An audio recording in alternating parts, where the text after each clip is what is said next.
and welcome back to another episode of Chasing Zion 100. I'm so excited to take you guys along for a full day of training, so just a little day in the life. We're gonna have some talking points. We're gonna do a run, a lift, and a hike today. So this is gonna be a little different video than we've done in the past few months. Obviously, since Leadville 100 training, we've transitioned into a speed and strength block, but now we are officially back into 100-mile ultramarathon prep. We have 7 weeks to go, so we really need to be kind of hammering home these next couple of months, and I'm excited to take you guys along for the day. If you enjoy videos like this, please make sure to like, comment, and subscribe, and let's get into the video. So you guys know that I read my Bible every morning, and it's how I like to start my day, and I always get questions about it, so I want to make sure that I'm hitting on it both on Instagram and on YouTube. I did talk about this a little bit on stories, but something that I don't mind sharing, it's a little bit vulnerable sharing, but I don't feel like I really grasped my personal relationship with God until I spent more time in His Word. And I know for those who are newer on their faith journey or really looking to build a relationship with God, like this looks scary, right? Like it's so dense, there's so much to decipher and read about, and like it just feels very daunting. And someone as a Christian who spent 29 years of my life or 28 years of my life not reading the Bible, reading a couple of verses here and there, but not actually reading the Bible, I consider myself a Christian, but I don't feel like I really had a deep relationship with God and with Jesus until probably like a year and a half, maybe 2 years ago. And honestly, a huge part of me finding strength in my relationship with God was spending time in His Word, and I feel like that was the missing piece. Like everything really started to fall into place when I started to read His Word, and it doesn't have to be perfect, and I want to make sure to stress this, like, you're going to stumble. Things are going to not really make sense, every now and then. Like, it's going to take external research if you have questions, but it doesn't have to look perfect. You don't have to understand every single word of this book right away when you read it. This is why I take a highlighter to it. This is why I read sermons. I'll utilize the internet. Like, if I read a verse and I'm like, what does that mean? Like, I don't quite grasp what that means. I will look it up and maybe look at what other theologians are talking about or referencing, or even just getting different opinions on what essentially I am reading. So it doesn't have to be perfect, but I definitely recommend staying in prayer and staying in His Word if you want to build a close relationship with God. So right now I'm reading books all the way through because my goal is to read through the entire Bible. So I don't have a plan that I'm following. I've gotten asked a lot about a Bible reading plan, etc. And right now I'm honestly just praying that God opens my eyes and gives me eyes to see what I need to see when I'm reading His Word, and praying that He makes the words in His Word make sense to me as He sees fit. So that's kind of how I'm reading my Bible right now, and I'm really, really enjoying it, and it's provided me a lot of peace and a lot of clarity in my life, and it definitely did take me a little bit when I first started reading to get into it. So if you're feeling a little bit like overwhelmed by the Bible, I just want to tell you that you're definitely not alone, and things don't have to be perfect, but if you have the inspiration to read it, I definitely would read it. I know that there are reading plans actually in the back of this CSB Bible and also online, etc. So if you're looking for a plan to follow, just like training, we need to follow a plan sometimes. There are a ton online. I don't have any that I've used in the past, but I do know that there are a ton online that people really enjoy. The second thing that I wanted to mention are 2 different devotionals. One is secular and one is scripture-based. So Jesus Calling is like my tried and true. I really, really love this devotional, and I have a bunch of stickers falling out of it. So I will read you a little snippet of today's devotional. That way you guys get an idea of what this looks like. But if you're looking for inspiration for what to read in the Bible, this might be a good starting point because scripture is referenced every single day in this 365-day devotional. So here is what February 19 reads. You are feeling weighed down by a plethora of problems, both big and small. They seem to require more and more of your attention, but you must not give in to those demands. When the difficulties in your life feel as though they're closing in on you, break free by spending quality time with me. You need to remember who I am in all my power and my glory, and then humbly bring me to your prayers and petitions. Your problems will pale when you view me in the light of my presence. You can learn to be joyful in me, your Savior. Even in the midst of adverse circumstances, rely on me. I am your strength. I make your feet like the feet of a deer, enabling you to go on the heights. That is really relevant today as we tackle the mountains. God said to Moses, I am who I am. This is what you are to say to the Israelites. I am has sent me to you. Exodus 3:14. So now we're getting referenced scripture after the devotional. I have seen you in the sanctuary and beheld your power and glory. Psalm 63:2. Though the fig tree does not bud and there are no grapes on the vines, though the olive crop fails and the fields produce no food, though there are no sheep in the pen and no cattle in the stalls, yet I will rejoice in the Lord. I will be joyful in God, my Savior. The sovereign Lord is my strength. He makes my feet like the feet of a deer. He enables me to go on the height. So that is Jesus calling. And then a secular devotional, if you are not a Bible reader, is Brianna West, 365 Days to Become the Person You Truly Want to Be. So this is actually numbered, so you don't have a date, you just have the day listed. So if we go to 50 here, actually, I'm going to read you guys day 51 because I like this one better. It may seem as though other people stumble upon their dream lives, but the truth is that everything inspiring is layered upon itself through time. Everything is continuously and consciously chosen over and over again until it forms into reality. Soulmate relationships are built. Dream careers are built. Resilient people are built, often with the pieces of their own greatest failures, mistakes, and missteps. You do not have to be perfect. You just have to keep going. You have to keep moving in the direction of your dreams. This is a really good one, actually, and I feel like very relevant to things that I just said about the Bible, but also in general about my visions for this year, referencing, I actually did make a video on this, but my vision for the year is to not turn down opportunities that bring me closer to my dreams, my purpose, and my passions. So I do like reading that. That's really lovely. So those are my three. Obviously, the Bible's my number one book, but two little devotionals that follow it that really help me on a day-to-day. So hope that's helpful for y'all. If you have a devotional that you really like that you want to share with the community, please leave it in the comments below, and we can kind of get an idea of what everyone else is reading devotional-wise, but hope that's helpful.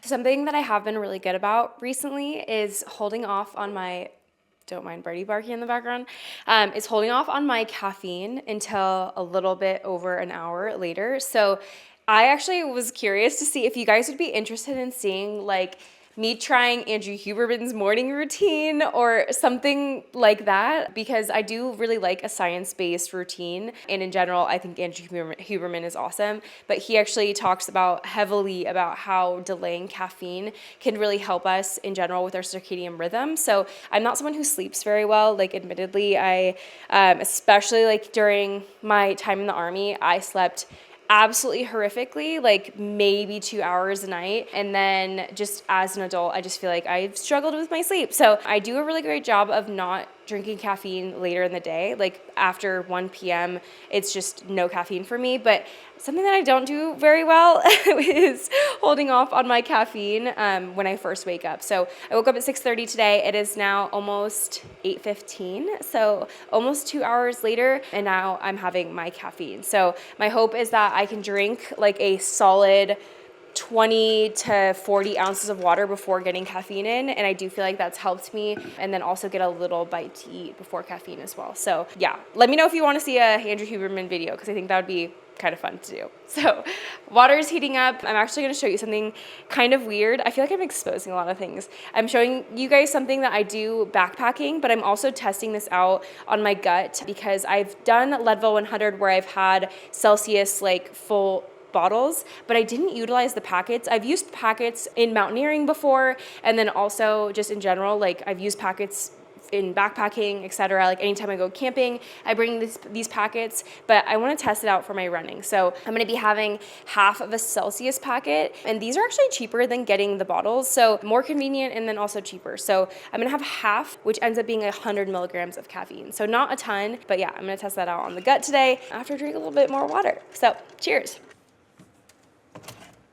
So I've done this a ton in the backcountry, where I literally will jet boil water and then basically make like a hot tea with the Celsius packets. So I'm going to do that at home today. And just a fair warning, it is super delicious. So you might not ever go back to coffee if you start doing this, but I've never seen anyone else do this. I feel like this might just be a me thing, but it's super delicious, and it kind of just tastes like a hot sweet tea.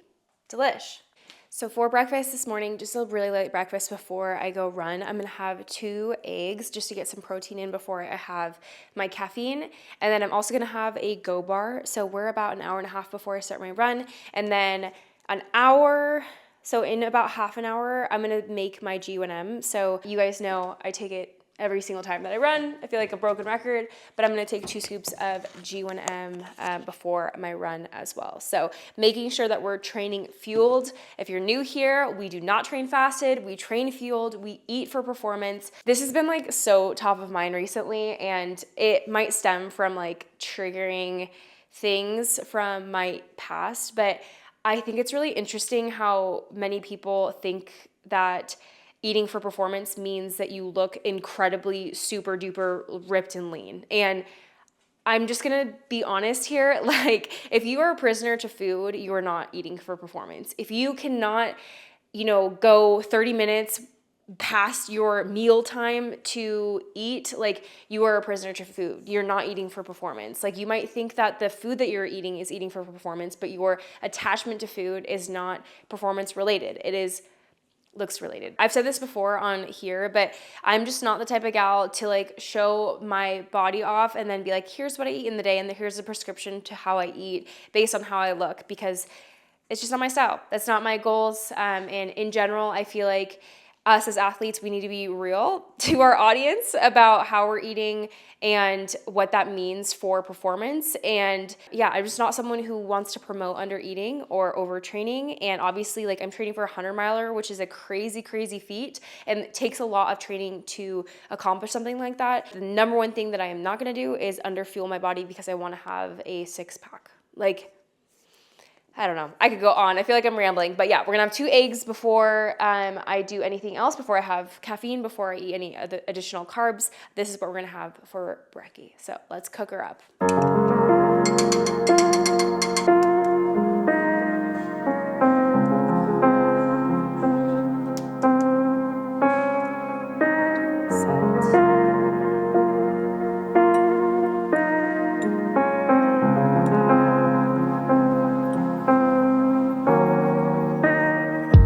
We are gonna do quick skincare and throw the hair up before we go on our run. I've actually added a few things to my skincare routine because I went to Target and they actually have a really great skincare collection in my Target, at least. I love Good Molecules for an affordable brand with great ingredients. So I got this vitamin C serum. It's actually in a pump, which I really enjoy. And then I got this serum that has ceramides, squalene, and then glycerin in it. So a nice hydrating serum. So these are things that I don't know 100% if I like them yet because I just got them probably a couple days ago. But I will say this serum is already like low or running out. So I don't know if that's like a flaw in the one that I got, but I do really like the way it feels. So hydrating the skin. It is cold out today, cold, 25 degrees.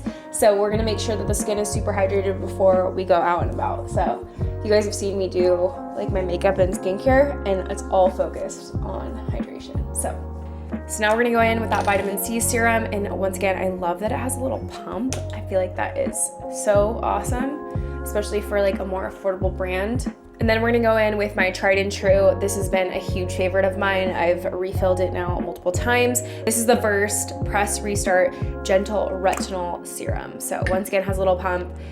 Really awesome product. Does not break me out, but really feels great on my skin. I really think it's that bakuch oil additive that I really like in this. I did get my hair done yesterday. I don't know if you can tell, but we went a little bit darker.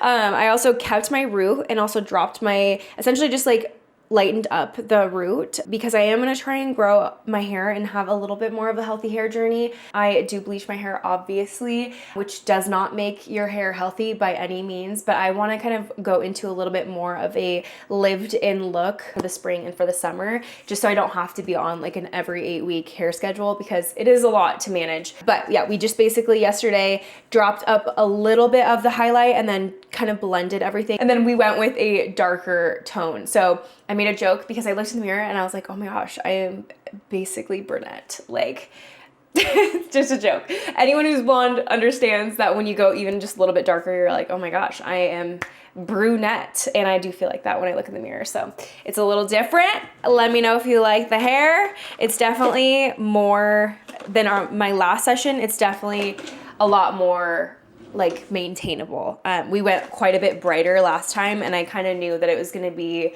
the last time going brighter for a while. So I've kind of had this in the back of my mind that I've wanted to do a more lived-in look, so it was just time. So we're gonna go in with our Centella eye cream.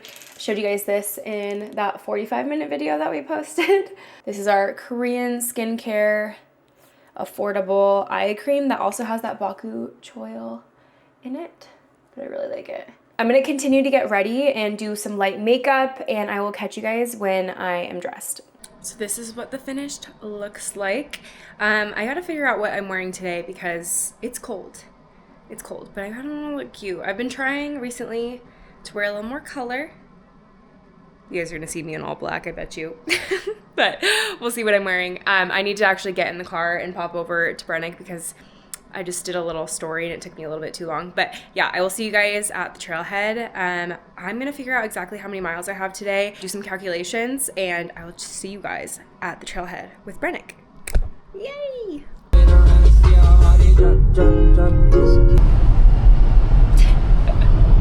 All right, we are at our little trailhead. You guys have seen me here a million times before, but we're gonna get some road miles in before we do gym or hike. So this is how essentially I'm gonna be stacking my workouts throughout the rest of this prep. So we're gonna do a just easy zone 2 and or speed work on flatter terrain in the mornings, and then do a gym workout and then follow up in the evenings with a hike. So it will probably flip-flop.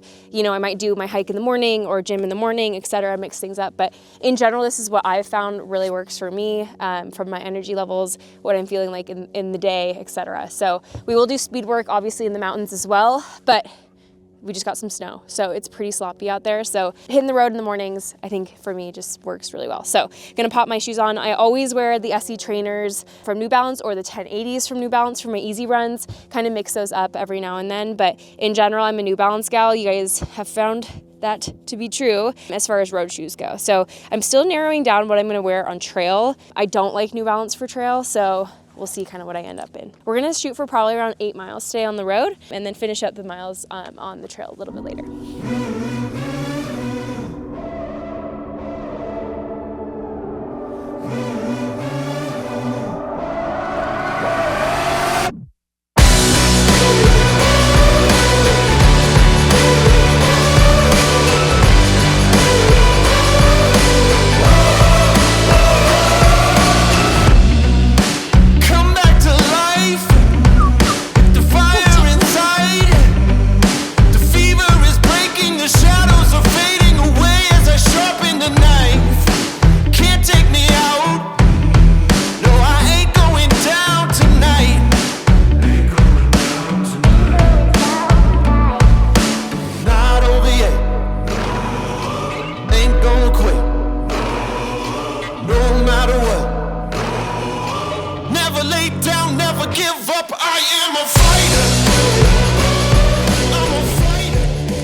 Okay, so we just hit our 2 turnaround point. We're gonna do two. We're gonna do 2 out, 2 back, 2 out, 2 back. Okay, let's go. Okay, we're gonna take our gel a little early. I drank all my G1M about an hour ago, but we're gonna take gel 20 minutes. Apple cinnamon. Use code Amanda.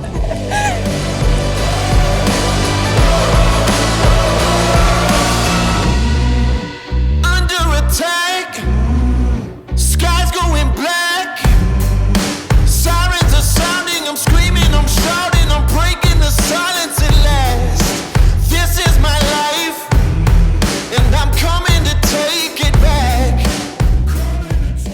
All right, so we are gonna drop mics off, throw the drone up, but that is 4 miles. Feeling pretty good, honestly. I feel pretty fueled today. I'm gonna take 1 more gel on this run, and we'll be all wrapped up. Let's get it. Never lay down, never give up. I am a fighter. I am a fighter. I am a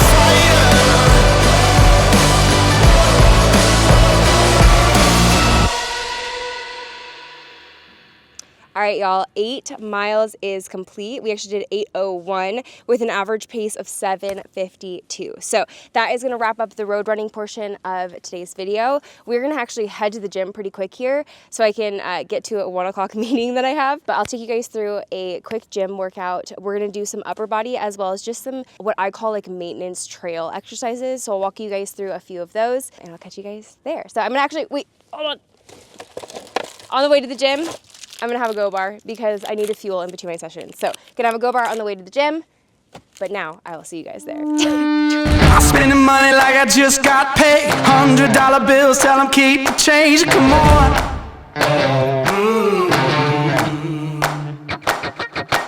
Pop a bottle, about to make it rain. Let me give you something now to celebrate. Come on. And if you're wondering why I move the way I do, I just feel so good. Something that I've been focusing on is doing movements that are requiring an elbow extension. So anything above the head or even like a tricep extension here is gonna help us to strengthen not only our triceps, obviously, and our shoulders, but also the muscles, the little muscles that we're using when we're using poles on the mountain. So going uphill, using the poles, this constant movement over hours can be really hard on the joints if they're not acclimated to it. So something that I'm focusing on. Go frame, come on.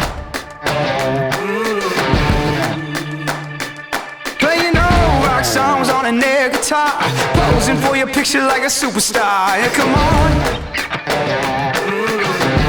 This is what I call like my mountain maintenance movement. So a couple things that I do, you guys have seen me do knees over toes, where I'm basically strengthening the tibialis or other smaller muscles around the ankles and the knees. For 100-mile distance, we need to make sure that we have really strong knees. So something that I do is, we call them like jump downs or step downs.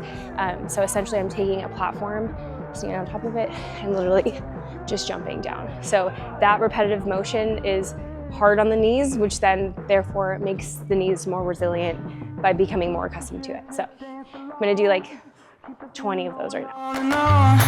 If you feel it, just dance along, dance along, dance along. Yeah. If you feel it, just dance along. Got to keep the feeling going on and on. Yeah. If you feel it, just dance along, dance along. Oh, it just feels so good.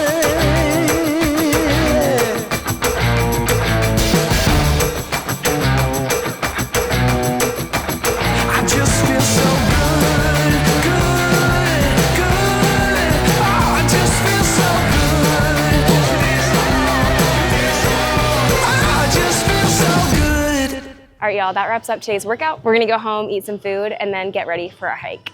So we have a quick little lunch dinner before we go hike. I definitely, in the future, will be spreading my workouts out a little bit more, but because of filming and the guys' schedule, Bart and Jane, I have everything back to back to back. So I have like 20 minutes to eat this, and then I'm gonna take another scoop of G1M before we go hike. That way I can be super fueled for this workout. But it sounds like we're gonna hit a ride around like 6.5, maybe a little over 6.5 miles. So we'll do 3 rounds of a summit out there. So I think I'm gonna end up today with like 14.5 miles. So I think I said earlier that I have 11 miles on the schedule today, but just with Zion 100 training, I am definitely gonna be prioritizing volume. And if I have a day where my friends can go out and do a little bit more, I'm just gonna be a little bit more flexible than I was in marathon training, just to allow myself to kind of train as we go. So cheers to food. I need to eat this. And I will check in with you guys when we leave for the trail.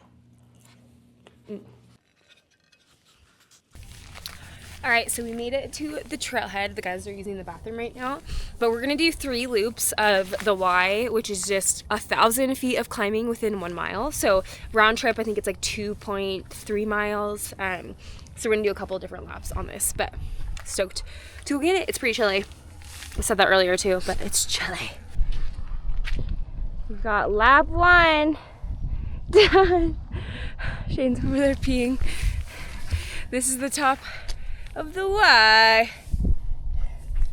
Honestly, pretty cruisy. That was like 20 minutes up, something like that, 21 minutes.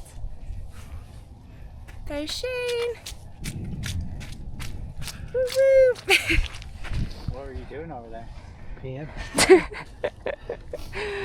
All right, we are 2,200 feet climbed. Second lap-de-doo. The sun is in a different position, obviously, than it was. It looks pretty. Woo. So we just got done with lap 2, and unfortunately, on the way down, I twisted my ankle pretty bad. So, yeah, I slipped on some mud and then completely twisted my ankle. So I hobbled. Thankfully, I had my poles, so I hobbled down. But that being said, we're gonna call it at 2 laps, unfortunately. It was but, not good. Yeah. I'm glad she's walking a little bit because it was bad. Yeah, it's definitely not good. So, unfortunately, that is sometimes just what happens, especially trail running. And yeah, I'm not gonna be upset about it. But 2 laps are down, 2,000 gain or 2,200 gain. It's all right. Good enough for me. I'm gonna go home and sauna and try and get some good recovery in. All right, guys, it is actually the next day. I forgot to close out yesterday's video, and some drama happened yesterday. I said it on the video, but I did roll my ankle pretty badly. So when I came home, I was just like super zonked out and just wanted to rest it and ice it. And a quick report, I am feeling a lot better today. Like, I'm walking around with little pain, not as much pain as I experienced yesterday. But yeah, this is honestly, and I actually posted about this on my Instagram. This is unfortunately something that does happen semi-regularly, and for me it just comes down to the fact that after my cancer surgeries I experienced a lot of instability in my ankles, and especially going from road to trail within the first couple of months of getting back to that, it just happens. Like, unfortunately, it just happens. So I am going to start taping up my ankles for the first couple sessions back to the mountains. Honestly, like, I'm going to go work out today, just do a leg day, and then tomorrow I'll probably get back to running because I honestly do feel quite a bit better, but I am going to rest it today. I'll probably cycle or do some sort of ski erg here at the house. But yeah, so unfortunately that is what occurred. And yeah, anyway, it just happens. Life happens. We'll be okay. Like, honestly, I come back from these things pretty quickly. So yeah, the series will commence. Everything will be totally fine. So anyway, I hope you guys enjoyed watching today's video and enjoyed watching a full day of training, even though things went a little bit awry at the end of the day. But this is kind of how I will be training for the rest of Zion Prep. So thank you so much for watching. Please make sure to like, comment, and subscribe, and I'll catch you guys in the next video. Stay unbreakable. What did you bring me? What did you bring me? Hey, is that your... What is that? Joe!